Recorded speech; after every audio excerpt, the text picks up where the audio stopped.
আল্লাহ রাব্বুল আলামিন পবিত্র কুরআনুল কারীমের সূরাতুল কাহফের মধ্যে 9 এবং 10 নম্বর আয়াতে বলছেন, বা'দা আউযু বিল্লাহি মিনাশ শাইতানির রাজীম।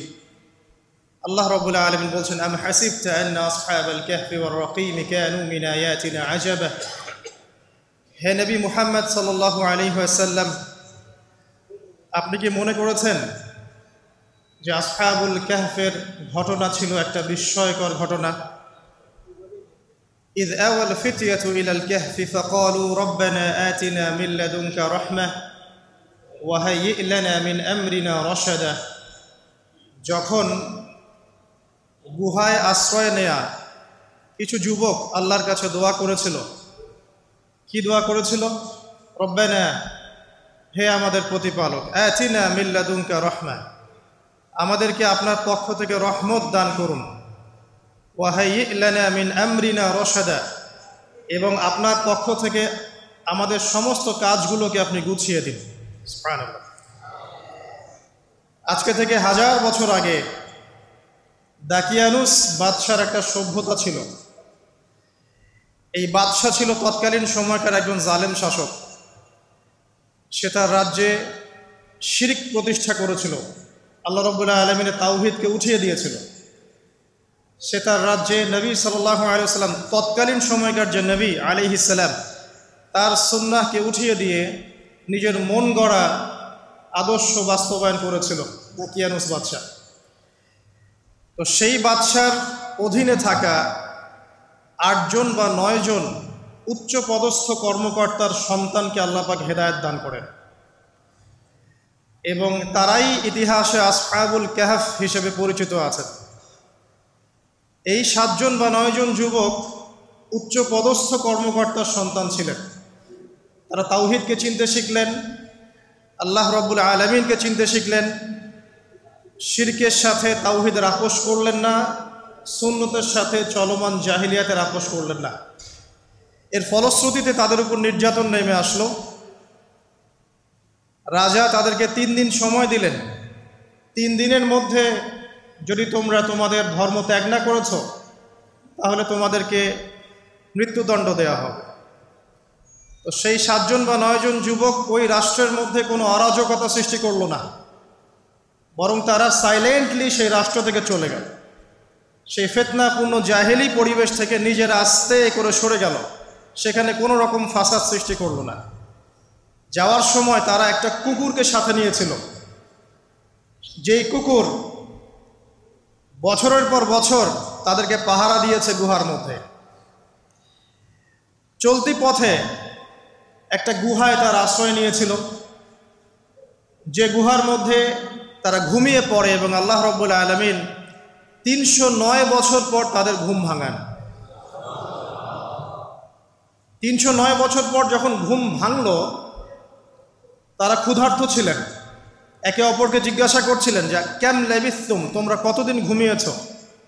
একজন বলছিল লাবিসনা ইয়াওমান আও বা'দা ইয়াওম, আমরা হয় একদিন ঘুমিয়েছি বা একদিনের কিছু অংশ ঘুমিয়েছি। যাই হোক, তারা ক্ষুধার্ত ছিলেন, তাদের পকেটের মধ্যে কিছু মুদ্রা ছিল, আর সেই মুদ্রা বর্তমান সময়ে চলমান মুদ্রার মতো ছিল না। বর্তমান সময়ে যে চলমান যে মুদ্রাগুলো আছে, যেখানে গোল্ড এবং সিলভারের কোনো অনুপ্রবেশ নাই, যদিও বা কোরআন এবং সুন্নায় গোল্ড এবং সিলভারের কয়েনের কথা আছে, তবে পশ্চিমা সভ্যতা এটাকে হারাম করে দিয়েছে। আর পশ্চিমা সভ্যতা কোনো কিছুকে হারাম করে দিলে সেটা সারা বিশ্বেই হারাম হয়ে যায়, আর পশ্চিমা সভ্যতা কোনো কিছুকে হালাল করে দিলে সারা বিশ্বেই সেটা হালাল হয়ে যায়। পশ্চিমারা যদি বলে পর্দা হারাম, বিশ্ববাসী বলবে হারাম হারাম।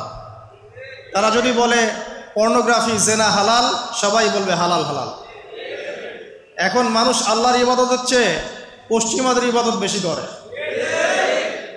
আর এটা বলে রাখি, সূরা তাওবার 31 নম্বর আয়াতে আল্লাহ পাক বলেছেন, কেউ যদি আল্লাহ পাকের হালালকে হারাম করে নেয় আর আল্লাহ পাকের হারামকে হালাল করে নেয়, এটাকে আল্লাহ পাক কুফরি এবং শিরক বলেছেন। তো দাকিয়ানুস বাদশার যুগটাও ঠিক এমনই ছিল। তো তারা যখন সেই মুদ্রাগুলো নিয়ে বাজারে গেল খাবার কেনার জন্যে, তখন তাদেরকে অ্যারেস্ট করা হলো। কি অভিযোগে? অভিযোগটা হচ্ছে যে তারা গুপ্তধন পেয়েছে, এই অভিযোগে। কিন্তু বাস্তবিক অর্থে তারা কোনো গুপ্তধন পায় নাই। তারা বলছিল আমরা গতকাল মাত্র এখান থেকে বের হয়েছি, আজকে রাতটা এই গুহায় আশ্রয় নিয়েছিলাম, এতটুকু তারা বলেছে। যাই হোক, তথ্য প্রমাণ যাচাই করে দেখা গেল যে তারা যে ঘুমিয়েছিল এতে প্রায় 309 বছর অতিবাহিত হয়ে গেছে, এবং এখন যে বাদশাহ ক্ষমতায় আছে সে আলহামদুলিল্লাহ একজন তাওহীদপন্থী মানুষ। সে আল্লাহকে বিশ্বাস করে, নবী রাসূলকে বিশ্বাস করে, আল্লাহ পাকের ঐশী গ্রন্থকেও বিশ্বাস করে। তবে ওই সমাজের মানুষ একটা বিষয়কে বিশ্বাস করে না, সেটা হলো মৃত্যুর পর পুনরুত্থান বা রিজারেকশন, যেটা আমরা বলি মৃত্যুর পর পুনরুত্থান, এই বিষয়টাকে তারা স্বীকার করে। তো আল্লাহ রাব্বুল আলামিন মাত্র 9 জন যুবকের মধ্য দিয়ে পুরো একটা নেশনকে শিক্ষা দিলেন যে মৃত্যুর পর পুনরুত্থান সত্য। যে আল্লাহ রাব্বুল আলামিন 309 বছর ঘুম পাড়িয়ে রেখে জীবিত করতে পারেন, নিঃসন্দেহে সে আল্লাহ রাব্বুল আলামিন লক্ষ কোটি মানুষকে 1000 বছর পরেও জীবিত করতে পারবেন ইনশাআল্লাহ। এতে করে ওই পুরো সমাজটাই তাওহীদপন্থী হয়ে গেল আলহামদুলিল্লাহ। এই হলো আসহাবুল কাহফের ঘটনা, খুব সংক্ষিপ্ত করে বললাম। এই আসহাবুল কাহফ তারা কিন্তু খুব উচ্চ পদস্থ কর্মকর্তার সন্তান ছিলেন এবং তারা ছিলেন যুবক। তারা কেউ কাউকে চিনতেন না, কিন্তু আল্লাহ পাক তাদের মধ্যে একটা হৃদয়ের বন্ধন দিয়ে দিয়েছিলেন। এবং তারা ওই রাষ্ট্রে কোনো ফাসাদ সৃষ্টি করেন নাই, কোনো অরাজকতা সৃষ্টি করে নাই, তারা ভাঙচুর করে নাই, তারা হরতাল করে নাই, অবরোধ করে নাই, কিচ্ছু করে নাই। তারা তাওহীদের দাওয়াত দিয়েছে, মানুষ কবুল করে নাই, তাদেরকে আলটিমেটাম দেওয়া হয়েছে, দিন পরিবর্তন করো, না হলে তোমাদেরকে মৃত্যুদণ্ড দেওয়া হবে। তারা আস্তে করে সেখান থেকে চলে গিয়েছে, জাহেলিয়াত থেকে টোটালি ডিসকানেক্ট হয়ে গেছে। এরপরে আল্লাহ পাক তাদেরকে এমন একটা ঘটনা ঘটালেন যাতে করে পুরো একটা সভ্যতা হেদায়েত পেয়ে গেল আলহামদুলিল্লাহ। শুধু তাই নয়, এই ঘটনা কোরআনে থাকবে আর কোরআন কিয়ামত পর্যন্ত থাকবে ইনশাআল্লাহ। যত মানুষ কোরআন তেলাওয়াত করবে ইনশাআল্লাহ সবাই এই ঘটনার আলোকে হেদায়েত পাবে ইনশাআল্লাহ। তো দেখুন, অল্প কিছু মানুষকে দিয়ে আল্লাহ পাক বড় কমিউনিটিকে হেদায়েত দিতে পারে। তাদের দোয়াটা আমরা সবাই করি আজকে। তারা দোয়া করেছিল, রব্বানা আতিনা মিন লাদুনকা রাহমা ওয়া হাইয়্ লানা মিন আমরিনা রাশাদা। ঠিক একই যুগ আবারও এসেছে ঘুরে ফিরে, সময় পরিবর্তন হতে থাকে। আমরা একটা কথা বলি, ইতিহাস পড়তে গিয়ে পড়াতে গিয়ে, যে হিস্ট্রি রিপিটস ইটসেলফ। আমরা বলি যে ইতিহাস নিজেই নিজের পুনরাবৃত্তি ঘটায়। ঠিক অনুরূপ ঘটনা ঘটেছিল নমরুদের সময়ও। নবী ইব্রাহিম আলাইহিস সালাম তাওহীদপন্থী, নমরুদ তাওহীদপন্থী নয়। সে মনে করে যে সেই হচ্ছে এই পুরো মহাবিশ্বের রব।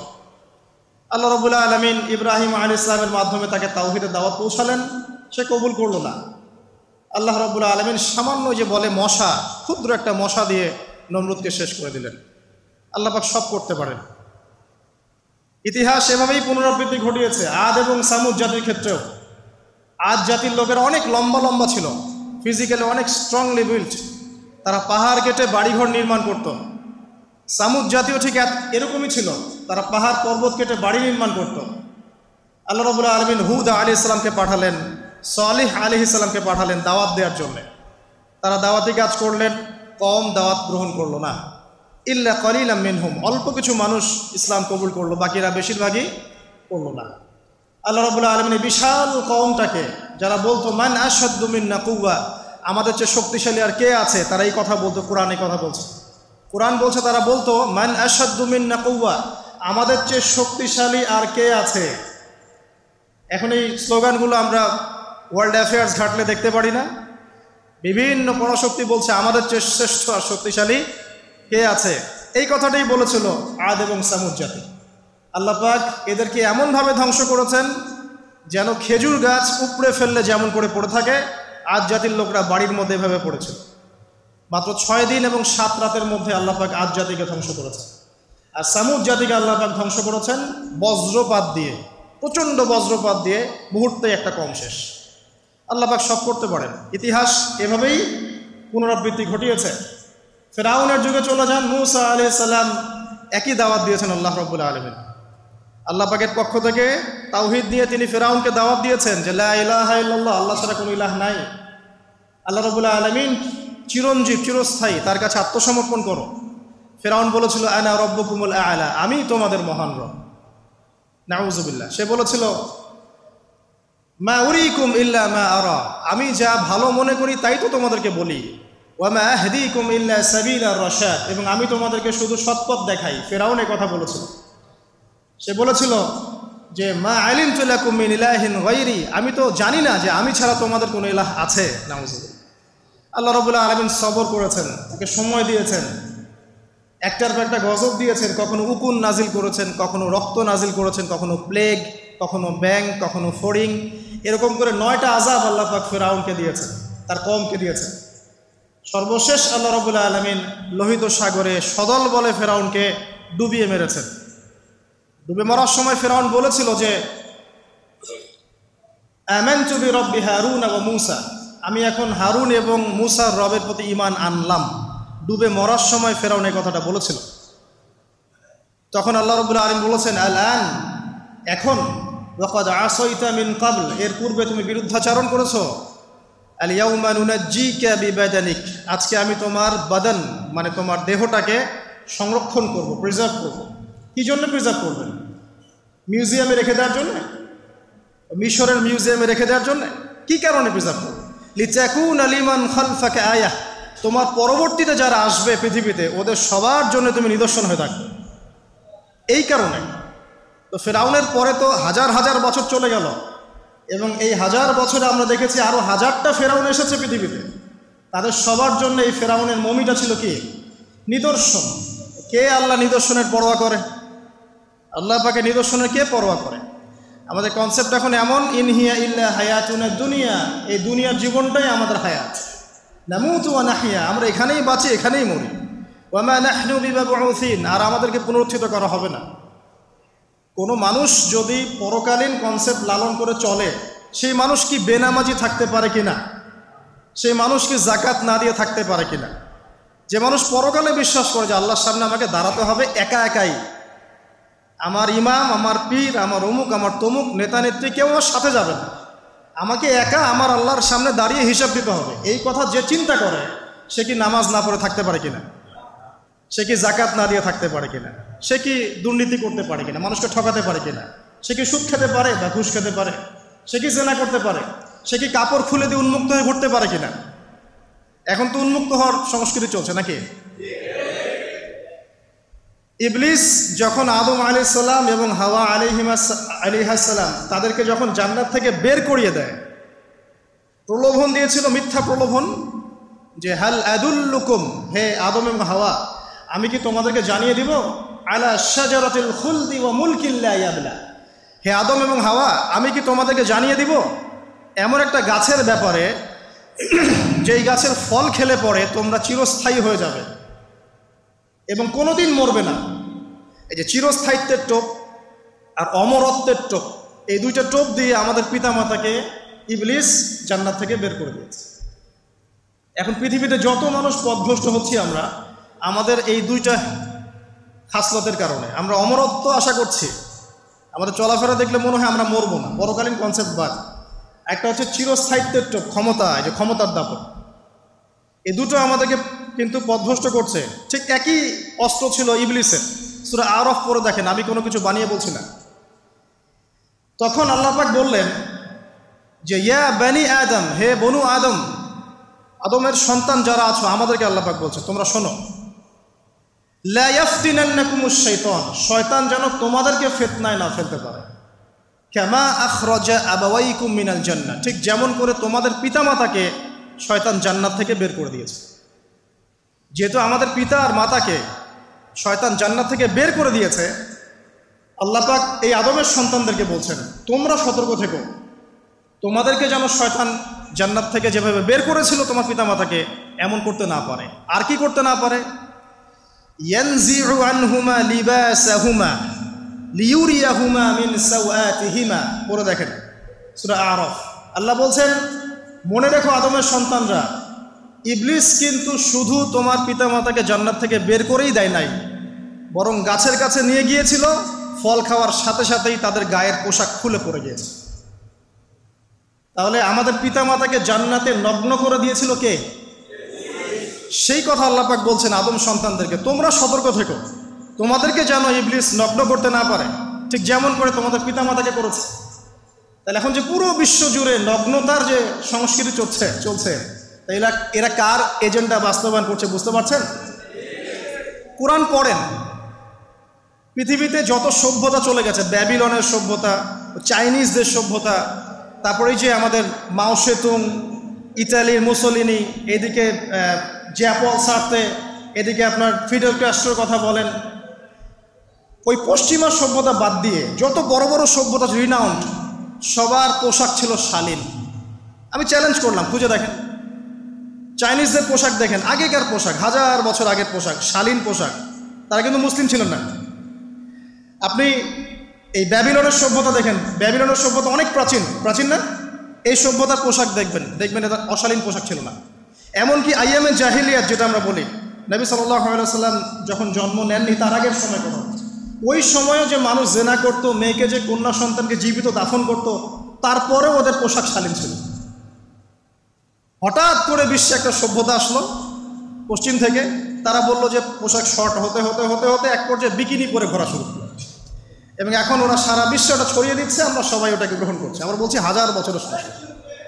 এখন দেখেন আল্লাহ পাক কি বলছেন, ওয়াইদা ফাআলু ফাহিশাতান, ওই সূরার মধ্যে আছে, যখন তারা কোনো ফাহেসা কাজ করে তারা বলে, ক্বালু, তারা বলে, ওয়াজাদনা আলাইহা আবানা, ওয়াজাদনা আলাইহি আবানা, আমরা এগুলো আমাদের বাপ দাদাদেরকে দেখেছি করতে। যখন তারা কোনো ফাহেসা কাজ করে তারা বলে, অশ্লীল কাজ করলে বলে, আমরা এগুলো দেখেছি বাপ দাদা পিতৃপুরুষ থেকে করে আসছে। আল্লাহু আমারানা বিহা, আল্লাহ আমাদেরকে আদেশ করেছেন। আল্লাহ বলছেন, কুল ইন্নাল্লাহা লা ইয়া'মুরু বিল ফাহশা, আল্লাহ পাক কখনো অশ্লীল কাজের আদেশ করতে পারেন না। আতাকুলুনা আলাল্লাহি মা লা তা'লামুন, তোমরা কি আল্লাহ সম্পর্কে এমন কথা বলছো যে কথা তোমরা জানো না? আল্লাহ কিসের আদেশ করেন? আল্লাহ বলছেন, কুল আমারা রাব্বি বিল কিসত, হে নবী বলে দিন আল্লাহ পাক আদেশ করেন ন্যায় বিচারের আদেশ করেন। ওয়া আকিমু ওয়ুজুহাকুম ইনদা কুল্লি মসজিদ, এবং প্রত্যেক নামাজের ওয়াক্তে নিজের চেহারাটাকে একনিষ্ঠভাবে আল্লাহর দিকে ফেরাবে, এই আদেশ আল্লাহ পাক করেন। ওয়া আকিমু ওয়ুজুহাকুম ইনদা কুল্লি মসজিদ ওয়াদউহু মুখলিসিনা লাহুদ্দিন, এবং একনিষ্ঠভাবে তোমরা আল্লাহকে ডাকবে, দোয়া করবে, এই আদেশ আল্লাহ পাক করেন। আল্লাহ পাক কি অশ্লীল কাজের আদেশ করতে পারেন? ইতিহাস পড়ে দেখেন, আমি নিজে হিস্ট্রির ছাত্র, আপনি পড়ে দেখবেন, পুরো ঐতিহাসিক পটভূমি পড়ে দেখবেন, মানুষ এই ঊনবিংশ শতাব্দী আসার আগে এত অশ্লীল ছিল না। এখনকার বিশ্বে যত সমস্যা চলছে, কয়েকটা বলি, রিবা বা সুদ, জেনা বা উন্মুক্ত যৌনাচার, তারপরে বেপরদামি অশ্লীলতা, 4 নাম্বার আপনার মাদক, ঠিক আছে, 5 যে বড় মহামারী পর্নোগ্রাফি, যত বড় বড় মেজর সমস্যাগুলো চলছে যেগুলো ইয়াং জেনারেশনকে ধ্বংস করে দিচ্ছে, এগুলোর ম্যাক্সিমাম এসেছে কিন্তু পশ্চিম থেকে। খেয়াল করে দেখবেন, এগুলো কিন্তু বাংলাদেশ থেকে আসে নাই, আসছে ভারত থেকে আসছে, পাকিস্তান থেকে আসছে, সাবকন্টিনেন্ট থেকে আসে নাই, এগুলো দেখবেন একটা নির্দিষ্ট জায়গা থেকে আসছে। তো এই কারণেই আমাদের সতর্ক দৃষ্টি রাখতে হবে যে বস্তুবাদী উন্নয়ন সব কিছু নয়। হ্যাঁ, আমরা জিডিপি বাড়ালাম, ইন্ডাস্ট্রিজ গড়লাম, মঙ্গলে চলে গেলাম, চাঁদে গেলাম, ওকে ফাইন, এগুলোর কেউ বিরোধিতা করবে না, এটা ভালো, নেশনকে এগিয়ে নিতে হবে, এটাই এডুকেট তারা এবং এডুকেটেই করতে হবে, কিন্তু নৈতিকতার বিসর্জন দিয়ে নয়। নৈতিকতার বিসর্জন দিয়ে ধর্ম থেকে দূরে চলে এসে নাস্তিকতায় বিশ্বাসী হয়ে আল্লাহকে বাদ দিয়ে, রাসূলকে বাদ দিয়ে এই বস্তুবাদী উন্নয়ন আমাদের পরকালকে বাঁচাতে পারবে না। তো পরকালকে বাঁচিয়ে রেখে আমার দুনিয়াবী উন্নয়ন করতে হবে, এবং দুনিয়ার উন্নয়নটা অবশ্যই জরুরি। সারা বিশ্ব যখন এগিয়ে যাচ্ছে, আমরা কেন পিছিয়ে থাকবো? আমি তো এটাও বলি যে এটা অনেক মাদ্রাসার লাইনে যারা আছেন তারা আমার সাথে একটু বিরোধিতা করেন এই বিষয়ে, কিন্তু আমি নিজেই বলি, বিশাল আগুন, এই আগুনটা মানব জাতিকে হাসরের মাঠের দিকে তাড়িয়ে নিয়ে যাবে। এই 10টা আলামত না আসা পর্যন্ত কিয়ামত হবে না। অতএব আপনি এখন রিল্যাক্সে নাকে তেল দিয়ে ঘুমান, নাকি ভাই? এই 10টা আলামত না আসা পর্যন্ত কিয়ামত হচ্ছে না। তবে এই 10টা আলামত আসার পটভূমি কিন্তু তৈরি হয়ে যাচ্ছে, এটা আমাদের খেয়াল করতে হবে। আচ্ছা আসেন, এই যে শুআয়ব আলাইহিস সালামের কওমকে যে ভূমিকম্প দিয়ে ধ্বংস করা হলো, এই ভূমিকম্প কখন আসে? আল্লাহ পাক বলছেন তার রাসূলের মাধ্যমে, যখন সমাজের মধ্যে পাপ বেড়ে যাবে, অশ্লীলতা বেড়ে যাবে, মানুষ মাদককে হালাল মনে করা শুরু করবে, জেনাকে হালাল মনে করা শুরু করবে, এবং এই যে বেপরদামি বেড়ে যাবে, তখন সমাজের মধ্যে ভূমিকম্প দেখা দিবে, ভূমিধস দেখা দিবে। গান বাজনা, বাদ্যযন্ত্রকে মানুষ হালাল মনে করা শুরু করবে, তখন এগুলো আসবে। তো এগুলো কি আসার বাকি আছে এখন? কি মনে হচ্ছে? আল্লাহ পাক আমাদেরকে হেফাজত করুন, আমিন। বাঁচার উপায় কি? ওই যে বললাম, রব্বানা বলেন, আতিনা মিন লাদুনকা রাহমা ওয়া হাইয়্ লানা মিন আমরিনা রশাদা। এভাবেই ইতিহাস নিজেকে পুনরাবৃত্তি ঘটিয়েছে। কওমে লূত, মনে আছে? লূত আলাইহিস সালামের কওম, ইব্রাহিম আলাইহিস সালামের ভাতিজা ছিলেন লূত আলাইহিস সালাম। তাকে আল্লাহ পাক একটা কওমকে দাওয়াত দেওয়ার জন্য পাঠালেন, যেই কওম এমন পাপ করছে যেই পাপ ইতিহাসে কেউ কখনো করে নাই। ওই কওমের আগ পর্যন্ত পৃথিবীতে কেউই এই পাপটা কখনো করে নাই। কি পাপ? কে বলতে পারবেন? সমকামিতা। কি পাপ? সমকামিতা। এখন তো অ্যাভেলেবল দেখছি আমরা, এখন আমরা অ্যাভেলেবল দেখছি না, ছেলে ছেলে বিয়ে করছে, মেয়ে মেয়ে বিয়ে করছে। এবং বড় বড় কান্ট্রিজ যেগুলো আছে আপনার আমেরিকা, ব্রিটেন, অস্ট্রেলিয়া, কানাডা, সব জায়গায় এগুলো হালাল। এগুলো হালাল। স্বাধীনতা, বাক স্বাধীনতা। আর আপনি চাইলে একটা মেয়েকেও বিয়ে করতে পারেন, ছেলেকেও করতে পারেন। আবার কোরআনে বলেছে ছেলে ছেলে সমকামীর কথা, কিন্তু এই যুগে এসে আমরা দেখছি মেয়ে মেয়েও সমকামী। সুবহানাল্লাহ। এবং এটা আমাদের দেশে ছড়িয়ে পড়ছে। এটা কিন্তু অ্যালার্মিং একটা বিষয়। আমরা সবাই বাইরে ভালো মানুষের মুখোশ ধরে আছে ঠিকই, কিন্তু ভিতরে ভিতরে সমাজ এগুলো চলছে। এগুলোকে যদি এখনই আমরা এটাকে ডিফেন্ড করতে না পারি তাহলে কিন্তু সমস্যা।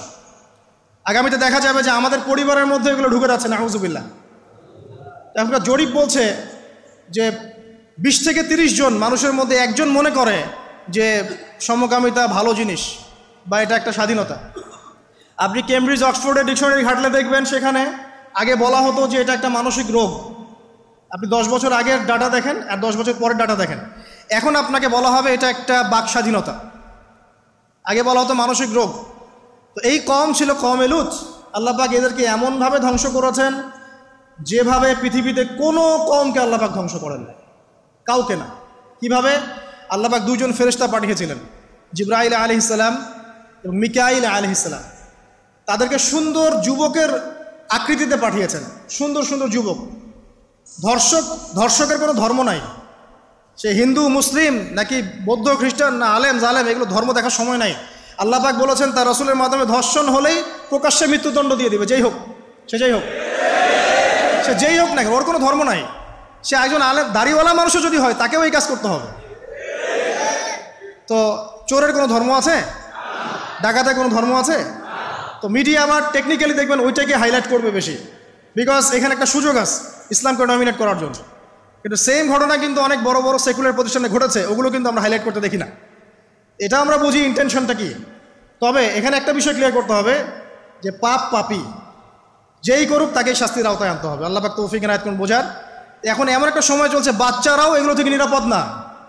5 বছরের মেয়ে, 7 বছরের মেয়ে, কয়দিন আগে দেখলাম যে 2 বছরের মেয়ে, নাউজুবিল্লাহ, তার সাথেও নাকি এরকম ঘটনা ঘটেছে, এবং উত্তরবঙ্গেরই ঘটনা এগুলা। আর এগুলো শহরের চেয়ে এখন গ্রামে বেশি হচ্ছে। কারণ কি জানেন? গ্রামে তো আগে মানুষ এই উন্মুক্ত পোশাক আশাক দেখতো না খুব বেশি। এখন যখন পর্ন চলে আসছে হাতে, বাসায় সব এগুলো দেখছে, তখন গ্রামে দেখবেন ধর্ষণ বাড়ছে না? এটা নিয়ে আমি আলাদা লেকচার দিয়েছি যে কতগুলো ধর্ষণ হয়েছে এই পর্যন্ত। এই বছরই লাস্ট এই বছরই দেখবেন রিপোর্টেড 1337টা রেপের ঘটনা ঘটেছে এই বাংলাদেশেই। অ্যালার্মিং বিষয়। আর আমেরিকাতে প্রতি 6 জনে 1 জন রেপ হয়, আর রেপের রাজধানী হচ্ছে সাউথ আফ্রিকা, ওখানে প্রতি 3 জনে 1 জন রেপ হয়। তো এগুলো কিভাবে হচ্ছে? Only because of pornography. এটা যদি এখনও বন্ধ করতে না পারা যায়, আগামী ভবিষ্যৎ খুব খারাপ হবে। যেখানে সেখানে মানুষ জেনা করবে, যাকে তাকে রেপ করবে, দেখে নিয়েন। বিকজ এটা ভিতর থেকে মানুষকে পশু বানিয়ে দিচ্ছে। আমরা জানি এর পিছনে একটা বড় ইন্ডাস্ট্রি কাজ করে, যারা সারা বিশ্বে প্রায় $98 বিলিয়ন ব্যবসা করে পর্ন দিয়ে। শুধু আমেরিকায় ব্যবসা করে $12 বিলিয়ন সারা বিশ্বে। $12 বিলিয়ন বোঝেন? $1 বিলিয়ন কত কোটি বোঝেন? $100 কোটি। বিশাল একটা ইন্ডাস্ট্রি আছে, এর পিছনে টাকা কাজ করে, টাকা, অনলি টাকা। আর এখানে যা দেখানো হয় সবই ফেক। এগুলো কোনোটাই সত্য না, এটা শুধু একটা অভিনয় আর কিচ্ছু না। তো এটা দিয়ে পুরো স্পেশালি মুসলিম যুবকদের ভিতরে এমন একটা পশুত্ব ঢুকে দেওয়া হয়েছে যে জেনা, ধর্ষণ, বেহায়াপন এগুলো বাড়তেই আছে দিন দিন। এটা না কমানো গেলে এবং আইনের সুশাসন নিশ্চিত করা না গেলে ধর্ষণ কমবে না, জেনা কমবে না, ইফটিজিংও কমবে না, মেয়েদের অধিকারও আর আদায় করা সম্ভব হবে না। এটা আমার মত। বাকিটা আপনারা ভেবে দেখেন। আপনারা অনেক বিজ্ঞ মানুষ আছেন, ভেবে দেখেন কি করলে এগুলো কমবে। যদি না ভাবি আল্লাহ পাক কি করবেন জানেন? একটা হাদিস বলি খালি।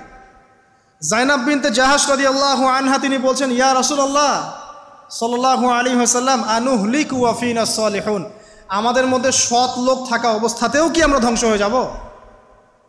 আমাদের মধ্যে সৎ যে অনেক ব্যক্তি আছে তারা থাকলেও কি আমরা ধ্বংস হয়ে যাব? নবীজি বলছেন, নাআম, হ্যাঁ তোমরা ধ্বংস হবে।